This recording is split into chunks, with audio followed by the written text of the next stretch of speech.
While going into your draft thinking you have to do any given strategy could completely trap you inside of a box and lead you to make poor decisions if your fantasy football draft falls correctly in the early rounds. I believe that the double hero running back draft strategy is going to dominate leagues in 2025 fantasy football. Inside today's video, we are going to be breaking down how to do the double hero running back strategy in your 2025 fantasy football drafts. We will then be discussing my wide receiver targets from rounds 3 through 9, as well as my quarterback and tight end targets. And then we are going to close things out doing a mock draft utilizing the double hero running back strategy. But before we could get into things, I would like to ask that if you guys are new to the channel and you do end up enjoying today's video, that you please make sure to hit that subscribe button down below. And while you're down there, whether you are new to the channel or not, please make sure that you leave a like on today's video. It would help me out a ton. So without further ado, let's get into the double hero running back draft strategy for 2025 fantasy football. So to start things off, we'll just begin with explaining how the double hero running back draft strategy works. Now, prior to last season, the double hero running back strategy was incredibly simple. All you needed to do was draft 2 running backs in the first 2 rounds, and then after that, you go hammer time, Thor style on wide receivers and get either an elite quarterback or tight end, or maybe even both an elite quarterback and tight end before you go ahead and draft your running back number 3. This season and last season, though, I do believe that due to how running backs are falling, you could do 2 running backs in the first 3 rounds, meaning you don't just have to draft 2 running backs with your first 2 picks, but there is definitely risk with doing that because you might be left holding your cards and there are no running backs that you feel confident in inside of the 3rd round. And even if you do feel confident in those running backs, you might not feel confident in selecting them in the 3rd round and would much prefer if they fell into the 4th round. Now, of course, at this point in the draft, you don't need to be stuck in your ways. You don't need to just stick with doing the double hero running back draft strategy, and you could go ahead and take a wide receiver or a falling quarterback or tight end. But if you are laser set on going with your running back 2 there, you may be stuck reaching. Now, this allows you to get the best running back core in your league, and you are now able to take a bunch of shots at the wide receiver position after the first 2 or 3 rounds. It allows you to completely avoid the more questionable running backs inside of the middle rounds, because that is where you are selecting your high upside wide receivers to try to fill your wide receiver 1, 2, and potentially flex spot. Now, this draft strategy works best, in my opinion, in your very vanilla league format. What does that mean? That is a half PPR or full PPR league that starts 1 quarterback, 2 running backs, 2 wide receivers, a tight end, and a flex if you have a kicker or a defense that doesn't really affect your draft strategy. Here, this would also work in a standard league. Now, the reason why I believe this works best in the vanilla league format that a lot of people play in is because in deeper leagues where you have 3 wide receivers and a flex, or 2 wide receivers and 2 flexes, I think in that type of a format, you are fine just drafting 4 wide receivers to start your draft, or going with 1 running back and 3 wide receivers, because you could potentially be starting 4 wide receivers every single week. So this does work in that format, right? You can legitimately draft a kicker in the 1st round and win your league, but there are certain strategies that I would mold based upon the type of league that you are in. Now, in rounds 1 through 3 this year, 14 running backs are coming off the board according to aggregate ADP from ESPN, Sleeper, NFL, and CBS Sports, which is a clear indicator of a shift in how fantasy players are drafting compared to prior years. If you look back to just 2022, I'm not saying, hey, look back to 2012 when we thought the world would end. Hey, go back to 1999. No, just go back to 2022. In 2022, 14 running backs were coming off the board inside of the first 2 rounds. So right now, 36 picks into the draft in a lot of leagues, most leagues according to the ADP, 14 running backs are coming off the board, whereas back in just 2022, 14 running backs are coming off the board in the first 24 picks, which is what allows us to potentially take that second hero running back inside of the third round. Now, right now, based upon that ADP, the running backs going in rounds 1 through 3, the top 36 picks, because most people play in 12-team leagues for this argument, right? If you are in a 10-team league, an 8-team league, then obviously things would be different, but in a 12-team league, 36 picks in the first 3 rounds, Saquon Barkley, Bijan Robinson, Jahmyr Gibbs, Derrick Henry, Christian McCaffrey, Ashton Genty, Devon Achane, Josh Jacobs, Jonathan Taylor, Bucky Irving, Kyren Williams, Chase Brown, James Cook, and Breece Hall. Now, outside of really James Cook, who just hasn't signed his contract yet, so I think that's a huge red flag, something I would just clearly be avoiding right now. Now, maybe you are later on in the summer watching this video and James Cook put his John Hancock to the paper and it's a-okay, he's signed, then fine, draft him there, even though I still don't really like him as the running back 13. Jonathan Taylor also kind of concerns me, just the fact that he's getting drafted ahead of Bucky Irving. I would just much rather have Bucky Irving. So out of those guys, there's really just 2 guys I am somewhat avoiding. So any of those guys outside of those 2 would be good to be my double hero running back. So we're just going to put some examples out there, throw some examples out there so that you guys can understand how the draft may start through the first 3 rounds if you're looking to do the double hero running back draft strategy. So if you have an early round 1 pick, for this example, we'll go with pick number 2 in a 12-team league. You start the draft off, you get who you believe is your running back 1. You could go with Saquon, Bijan, Gibbs. We're going with Bijan Robinson. We follow that up and get our second double hero running back with Bucky Irving. And then in the 3rd round, we want to go ahead and get a high upside wide receiver like Tyreek Hill, who I believe has the ability to be the wide receiver number 1 in fantasy football. So we start off the draft with 2 guys that I think could finish top 5 at running back and a potential top 5 wide receiver. Now, if you were to get sniped on Bucky Irving in the 2nd round, you could have went Bijan Robinson, then got Ladd McConkey, a wide receiver who I really like on the Chargers, and then followed things up with Chase Brown, another running back that I think really does have top 8 upside, and that would be just fine as well. And the reason why you want to be doing a bunch of different mock drafts all summer long before you get to your actual fantasy draft is so that you don't panic. Right? Because some people might panic. They get to where we got Ladd McConkey. They might panic draft Jonathan Taylor or Chase Brown there when you could have potentially gotten either of those guys inside of the 3rd round. Now, if you are a middle of the round pick, say from pick number 5, you could start it off with Jahmyr Gibbs and then potentially reach a little bit on Bucky Irving, even though I genuinely don't think that really is a reach. And then you go ahead and get T. Higgins in round number 3. So you start off Jahmyr Gibbs, Bucky Irving, and T. Higgins. Now, my personal favorite draft slot to be doing this draft strategy in is at the end of the 1st round. Now, I'm not saying that if you do this from the 3rd pick, the 1st pick, the 6th pick, the 7th pick, your team's going to be a complete and utter disaster, but I just really do like the combo of backs that I can get from the end of the 1st round. In this example, from pick number 10, we draft Ashton Genty, followed up with Devon Achane, and then we went with Kittle in the 3rd round to get an elite tight end before we smash some wide receivers.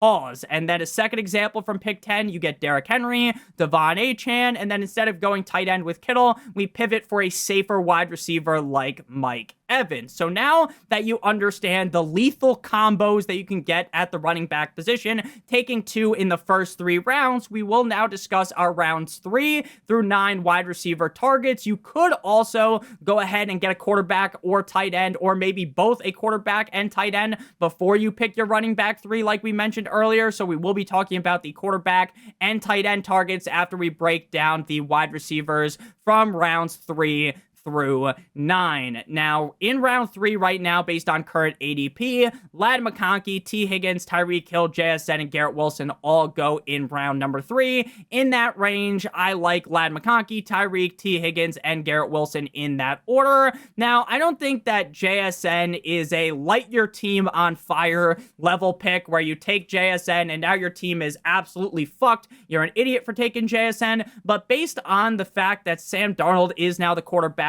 there, and there's the addition of Cooper Kupp into the offense, and I don't really think Sam Darnold is going to be as good as he was last year, and I really like the other wide receivers in that range.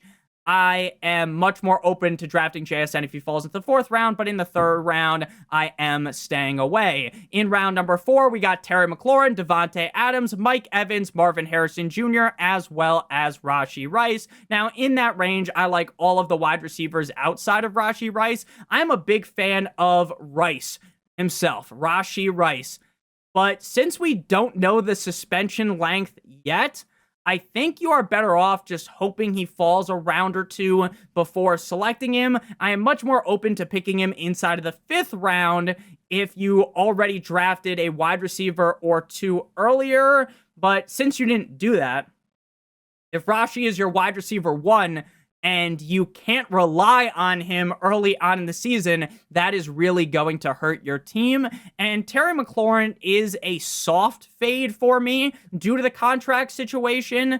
Adams, I'm slightly worried about as well, just due to Stafford being banged up and the reports being kind of cloudy on that scenario, not knowing 100% what's going to be happening with Stafford, how healthy he will be. Quick interruption in today's programming. If you felt as though what I've been talking about in today's video has helped you out and is going to help you win your fantasy league, make sure you guys do hit that subscribe button down below and leave a like whether you are new to the channel or not. Also, if you would be interested in purchasing my draft guide to get my half PPR and full PPR rankings, as well as my rankings versus websites like ESPN, NFL, Sleepers, ADP. Make sure you guys do check that out on the Patreon, link in the video description. You can also get my draft guide by depositing $10 over on Underdog. You also get a free pick, plus a first-time deposit offer of up to $1,000. I love Underdog. I do a ton of best ball drafts every single day, so come draft with me on there. If you don't know what best ball is, it's the best part about fantasy football. It's the draft, and that's it. There's no trades, no waivers, no in-season management. Underdog automatically puts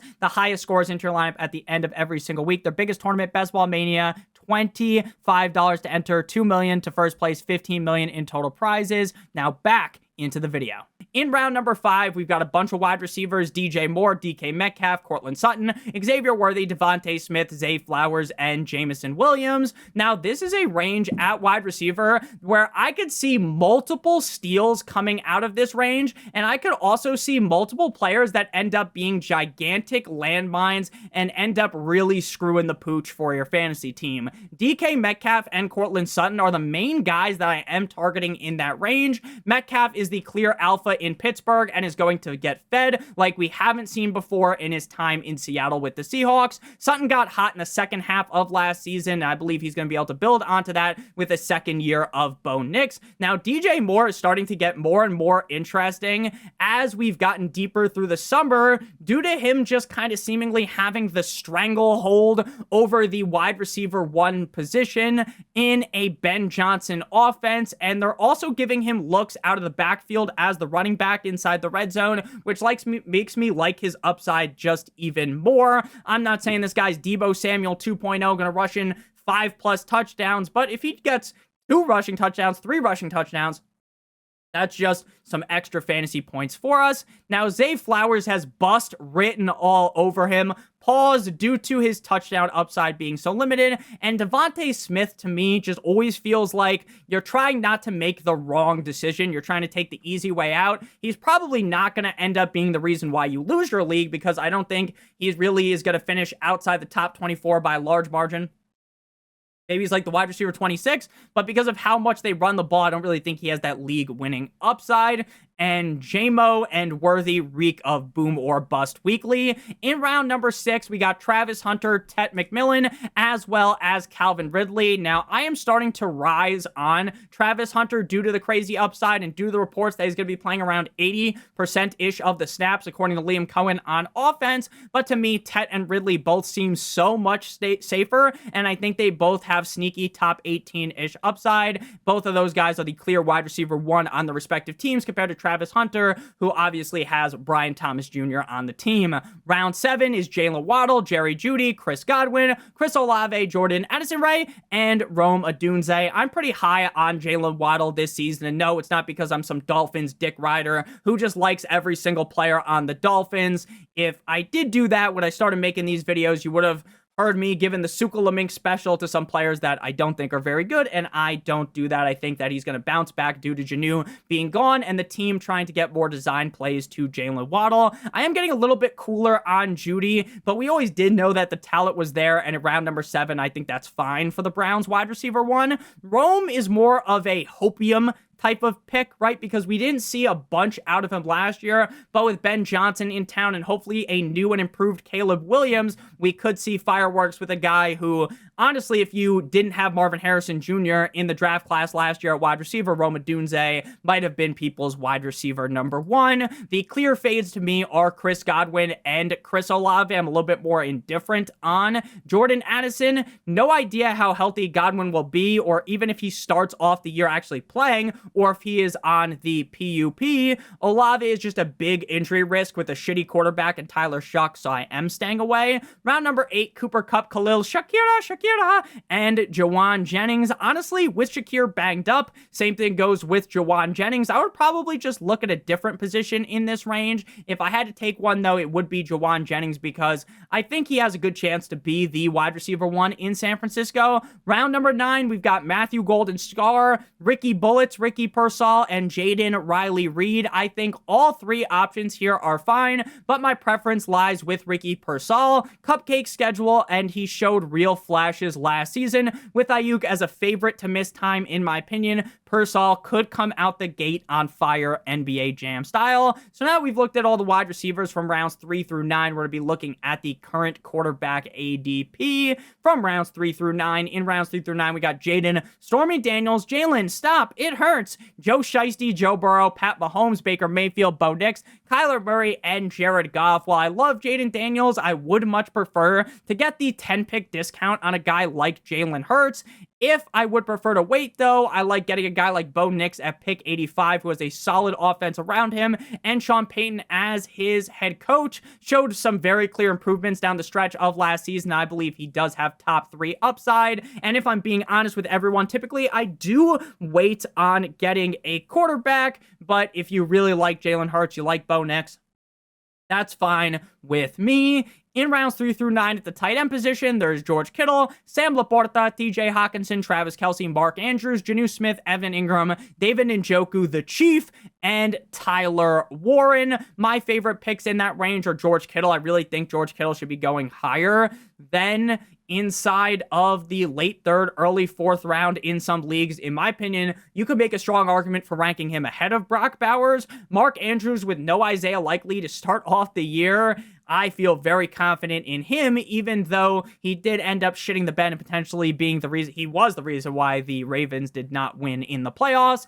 Evan Ingram, new home, going from Jacksonville to Denver, feels like he has a pretty strong grasp over being the 2nd highest wide receiver option on this team. David Njoku, death taxes, David Njoku, top 10 tight end. He just always does it. And then Tyler Warren, I like the upside. There's been a lot of positive drumbeat about him out of camp. The guy is a very talented player. There is quarterback questions, but again, when you are coming off the board later at the tight end position, I'm fine taking that risk. So now that you know how double RB works, and now that you understand who I'm targeting rounds 3 through 9 outside of the running back position, let's hop into a mock draft so I can show you how it's done. All right, now we are in a mock draft. We're doing a 12-team PPR mock draft, 1 quarterback, 2 running backs, 2 wide receivers, a tight end, flex, kicker, defense, and 5 bench spots. We're doing this draft from the 2nd and the 10th overall pick. Now, I want you guys to understand that when we do this mock draft, we are heavily focusing in on this draft strategy. If in any given pick, I might technically like a wide receiver or a tight end more than the running back early on, we are going to force ourselves to make the double hero running back drafts.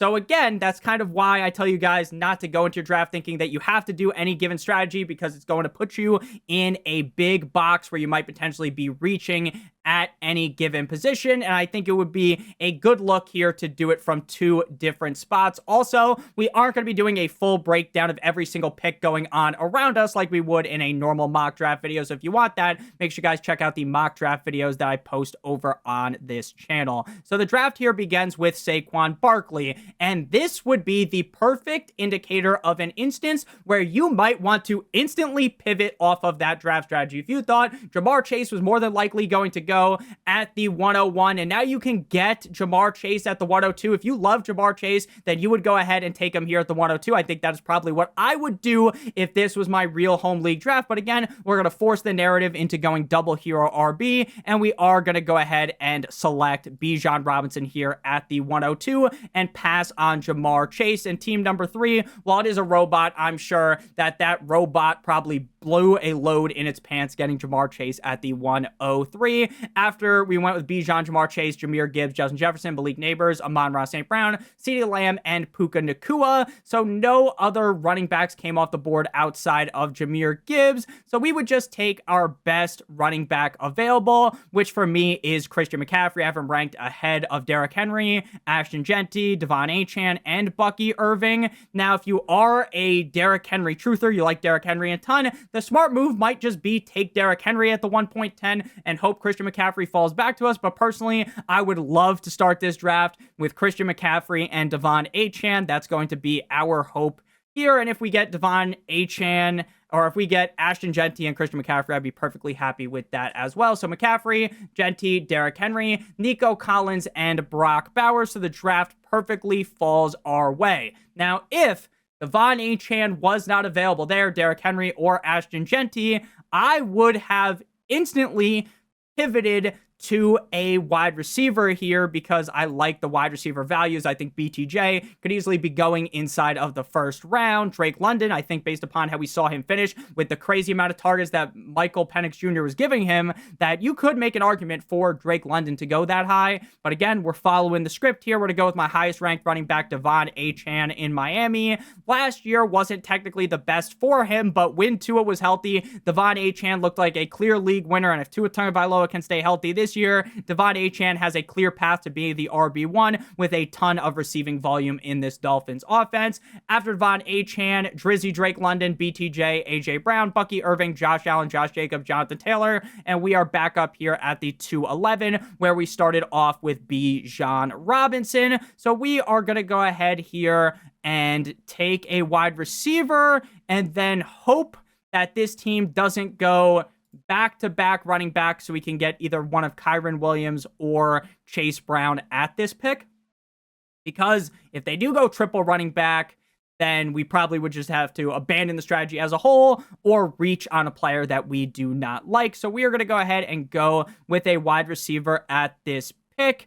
My highest ranked wide receiver would be Ladd McConkey. Now, I understand that Ladd McConkey doesn't necessarily, when you watch him play, he doesn't make your eyes ejaculate like a guy like AJ Brown, BTJ, Drizzy, Drake London, but he sees a buttload of volume in an offense where he is the clear wide receiver 1, and he started putting up big numbers as we went down the stretch of the season where he started to really put things together. So I do expect him to be very consistent this season, still the clear wide receiver 1 over in LA. So the pick for me would be Ladd McConkey. Now, if you wanted to go quarterback, for me, I'm a lot more comfortable inside of the 3rd round doing so. So Ladd would be the pick here. After Ladd, Tyreek Hill and Chase Brown. Now, Kyren Williams did just pen his brand new deal. He agreed to a 3-year extension with the LA Rams for $33 million. Mr. Big Bucks, Kyren Williams.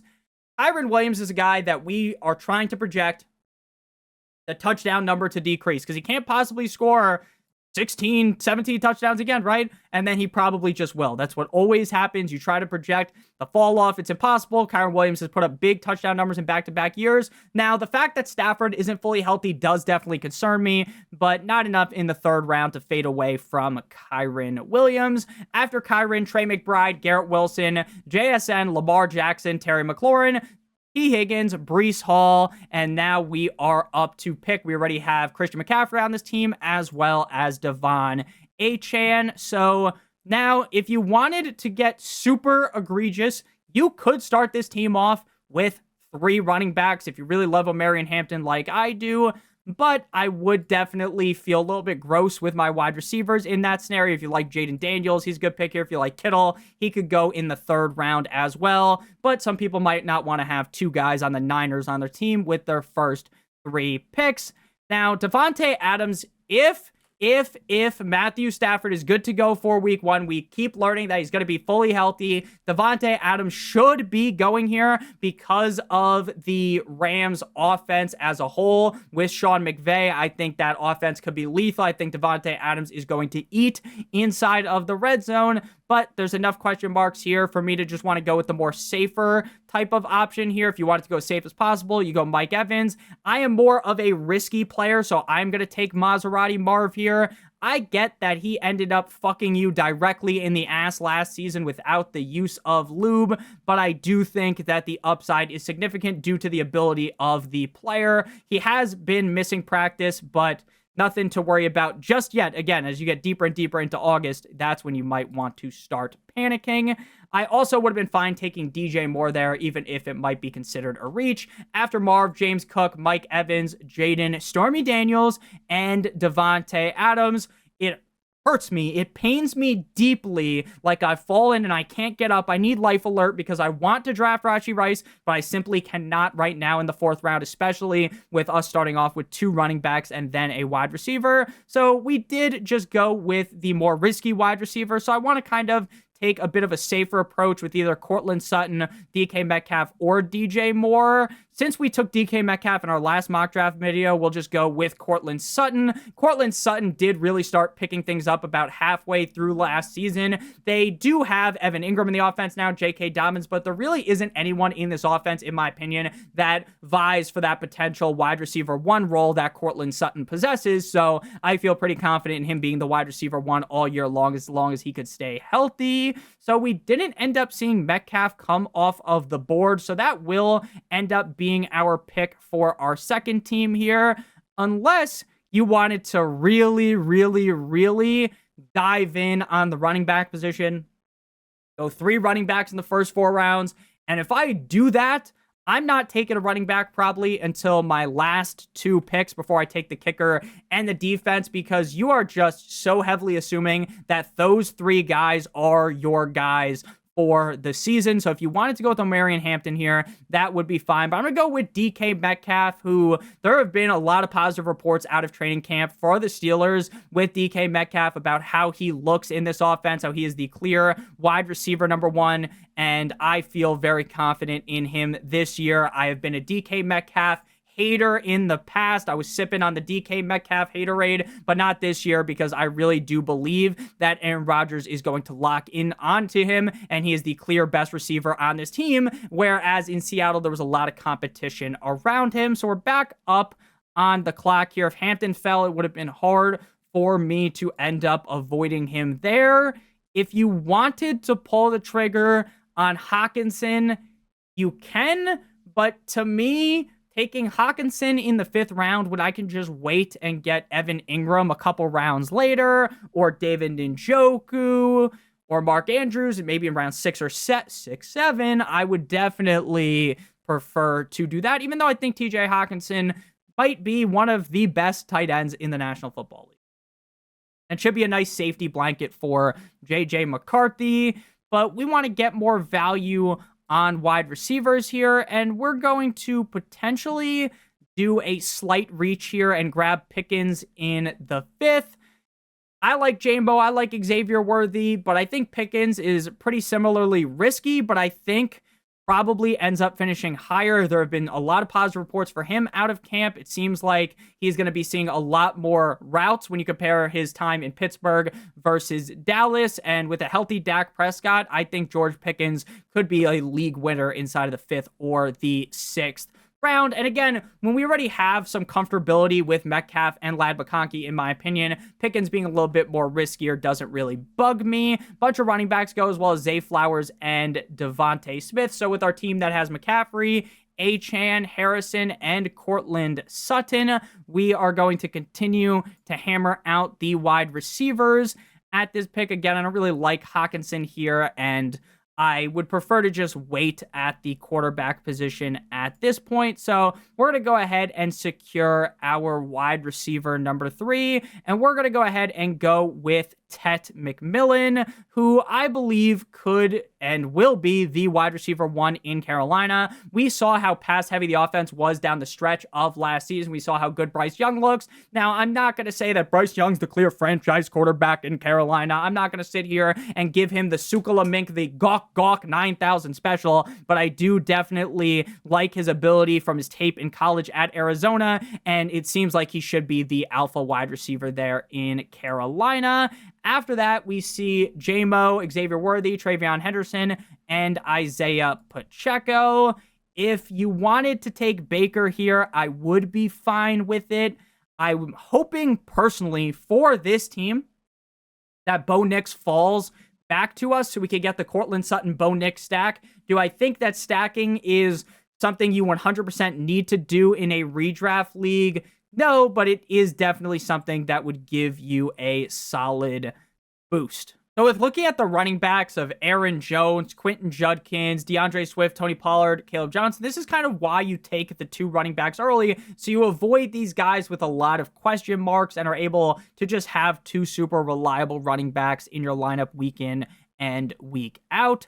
So we're going to just keep on taking wide receivers and then probably take like Mark Andrews in the 7th round if he falls to us, or Bo Nix. So we're going to go with Hunter. We're going to take more risk onto the roster because if he really is going to play 80%-ish of the snaps, then man, oh man, if Liam Cohen is the real deal like I think he is, and if Trevor Lawrence could just play a little bit better, Travis Hunter weekly could score 25 plus points. I do think he is more of a boom or bust player though, and you're not going to get a whole lot of consistency out of him from a week in, week out basis like a guy like Calvin Ridley or Jacoby Myers, who's going a little bit later, or Stephon Diggs. I think Hunter is definitely much more of a risk compared to them.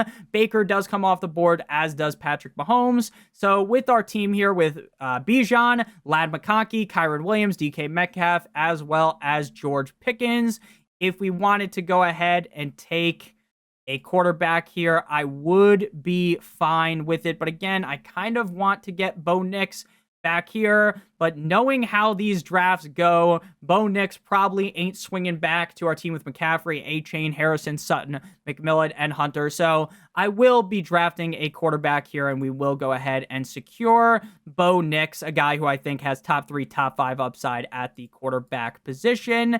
And it's a good thing we did because we would have gotten sniped on him if we waited. Rome Odunze, Jared Goff go after that.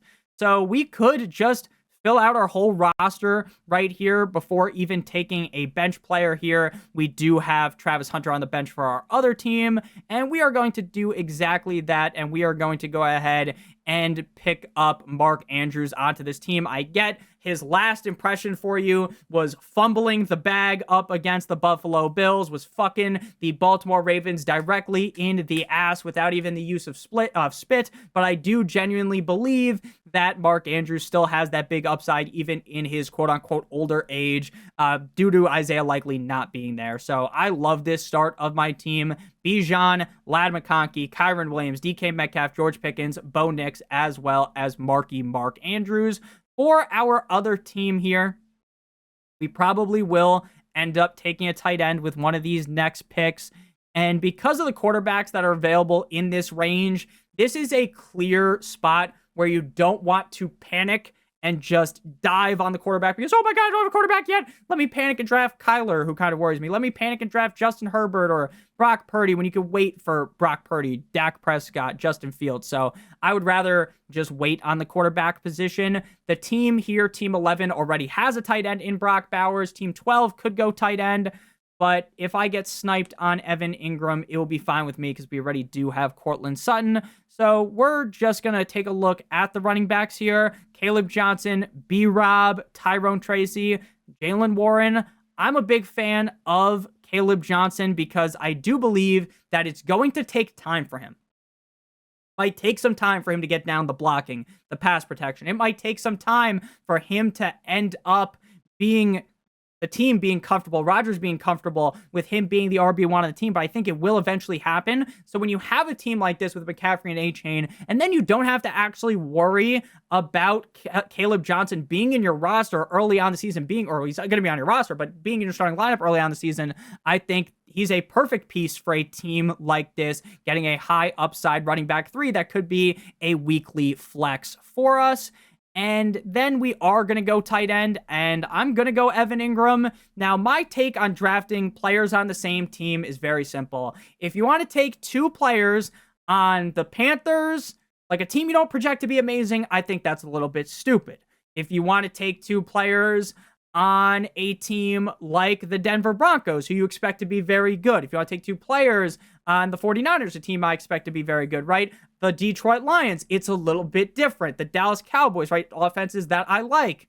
Baltimore Ravens, it's much more of an easy pill to swallow. And also, the deeper of a league you are in, the more likely I am to dive onto two players on the same team. So we're going to go ahead and take Mr. Evan Ingram here, even though this isn't as deep of a league. So after Evan Ingram, Deebo Samuel, Tyrone Tracy, Cam, I'm a scat man, Stephon Diggs, ETN, Cooper Kupp, and Jalen Warren. So our team with B-Rob, Ladd, Kyron Williams, DK Metcalf, George Pickens, Bo Nix, and Mark Andrews. We already got our elite quarterback. We got our elite tight end. So now we just want to keep taking shots on wide receiver unless there's a running back in this range that we like. With Najee Harris not having two functional eyes, with Javonte Williams seeming like the third back on the team behind Jaden Bonnie Blue as well as behind Miles Sanders, that's a clear fuck no, baby, for me. So we're just going to take best wide receiver available and go with slick Ricky Pearsall, who, if Juwan Jennings misses time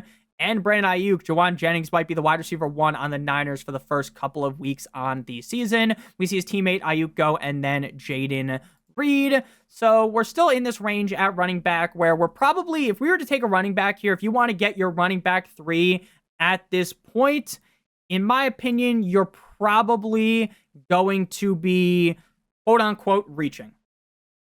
Now, it's not always bad to reach as you get later on the draft. Like, I think if you're in the first round and you're like, oh, I really want Drake London, and you take him at the 108 instead of potentially waiting for him to fall to 205, I think that's a bad pick, right? But in the 9th, the 10th, the 11th, as you get deeper on into the draft, I think reaching is fine as long as you're not reaching, like, instead of, if you're reaching for Dobbins, 123, I don't think that's all that crazy, right? But if you reach down, you're like, oh, fuck, I want Rico Dowdle. That is a stupid pick, in my opinion. So we're going to go ahead and shore up our running back 3 spot unless we find some wide receivers that we love. With the running backs, how they're being drafted right now, I do feel pretty confident in my 10th round selection. So we'll go with a wide receiver here. And, oh, we took Juwan Jennings on accident. So we're going to change that to Ricky Pearsall, because that's who we would have taken. I said Ricky Pearsall, and I took the other guy because I'm fucking brain dead. So we're going to go ahead and go with another wide receiver here with some high upside and go with Josh Downs in Indianapolis, who has the upside of being the wide receiver 1 in that offense.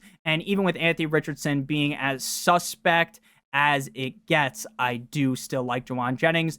And Team 5 here just gives us a classic example of what not to do. If you draft Kelce in the 7th round, you should feel confident in Kelce, right? You don't need to fucking wrap a condom around your team and draft David Njoku a round later, 2 rounds later, right? That is just incredibly stupid in my opinion. So we're back with our team at the 110 with McCaffrey, Devon Achane, Marvin Harrison Jr., Cortland Sutton, Ted McMillan, Travis Hunter, Caleb Johnson, as well as Evan Ingram. So we're going to dive back in on wide receiver here.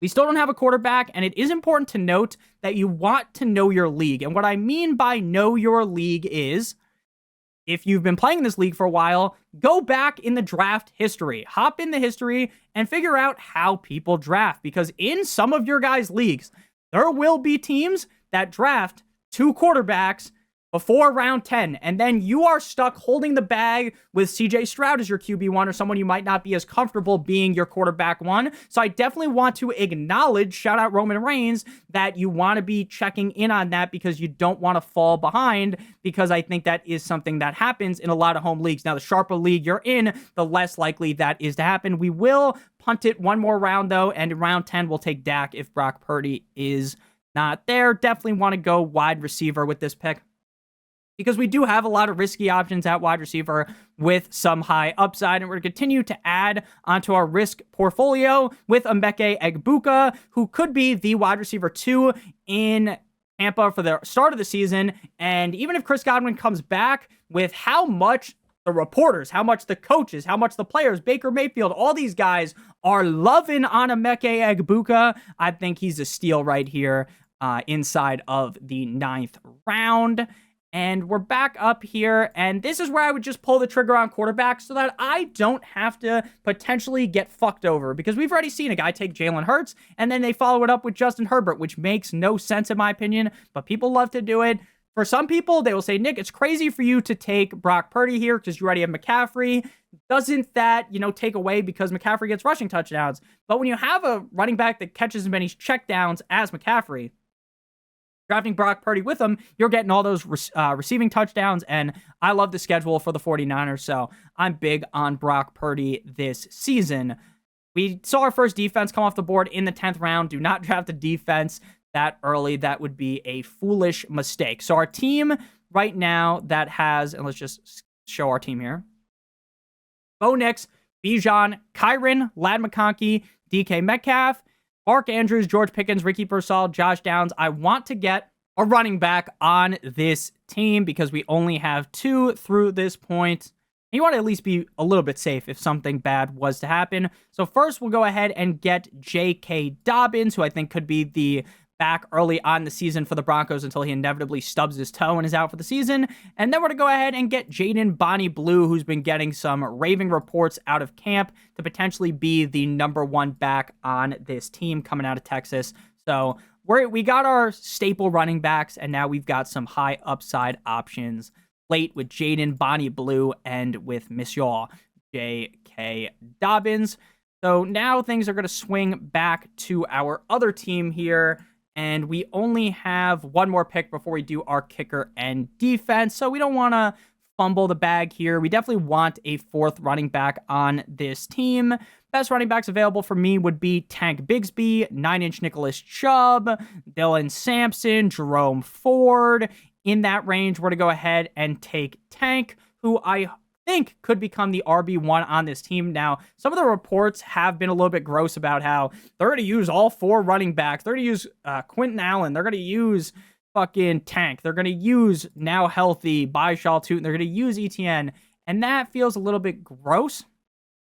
But we'll see. Maybe that was just a little bit fugazi early on, because you can't just blatantly think throughout the whole season they're going to use 4 running backs. That would be a little bit crazy. So we got 1 more pick here.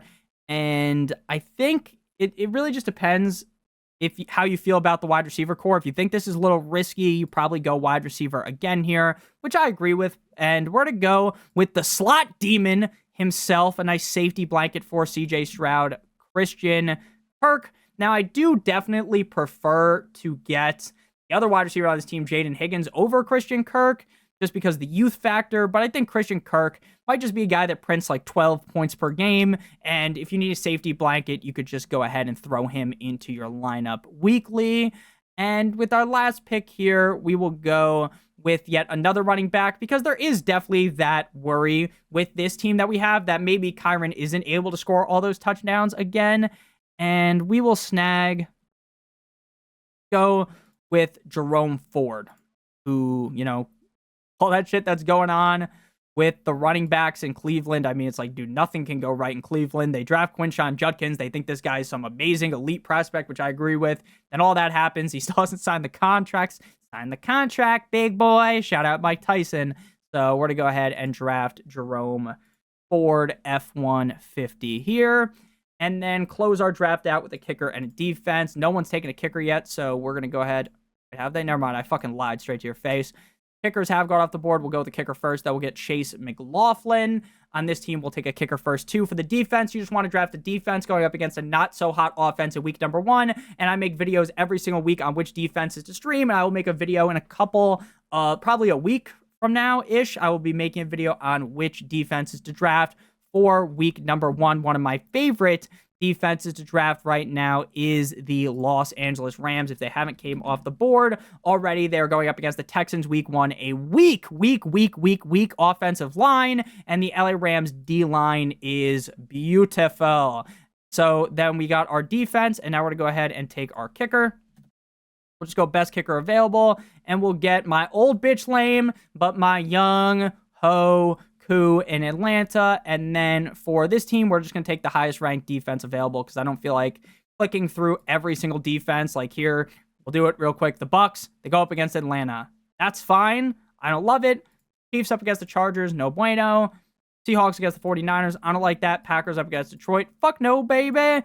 Pittsburgh up against the Jets could be interesting. Giants against the Commanders, no. Patriots against the Raiders, I like enough to go with the Patriots, so we'll go ahead and draft the Patriots there. Buccaneers would have been fine as well, and then regardless of who the week 2 opponent is, we'll just figure that out when it happens, and then we can pivot from there. So we're going to go ahead and move ourselves to the middle of the screen here so you can just see both teams on your screen. Let me know in the comment section which team you like better. Do you like Team 2 or Team 10? We did things a little bit differently. On this team, we took the quarterback and tight end a little bit earlier, and we waited instead of going back-to-back Michael Jordan 96, 97, RB, we went RB, wide receiver, running back. Make sure if you are new to the channel, you hit that subscribe button down below like it owes you some money. Leave a like on today's video. It would help me out a ton. Check out the Patreon, link in the video description to get my draft guide. Check out Underdog, promo code Notorious, or by clicking on the link in the video description, get your gimme pick, get your first time deposit offer of up to $1,000 in bonus cash. You can get my draft guide if you are